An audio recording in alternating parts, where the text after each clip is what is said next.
મેરે ભાઈ બહેન સિદ્ધ સંતો છે ને એની પ્રસાદી કોઈથી વિફળ નથી જતી.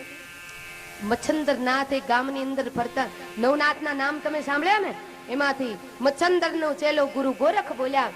મચ્છંદર નાથ ફરતા ફરતા એક ગામની અંદર આવ્યા અને એ ગામની અંદર એક બેન પુત્ર વગર રડતી હતી. ત્યાં આવી અને મચ્છંદર નાથે ભોજન લીધું. પછી બેન રડવા લાગી. તે મચ્છંદર નાથે પૂછ્યું કે માય તમે શું કામ રડો છો? તો કે મારા રડવાનું કારણ એ મારી દીકરો નથી. તો કે માય એક કામ કર, મારી ધૂણાની ભસ્મ છે ને એ રક્ષા રાખને, રક્ષા કહેવાય સંસ્કૃતમાં, એટલે એ હું તને આપું છું રક્ષ, એ તું ખાજે. તારી ત્યાં 9 માસ પૂર્ણ થશે ને એટલે મારા જેવો ત્યાગી જોગંદરનો જન્મ થશે તારી ત્યાં, તારા કોખેથી. અને તું એટલું યાદ રાખજે માય કે તું તારું જે વાંજિયા મેણું છે ને એ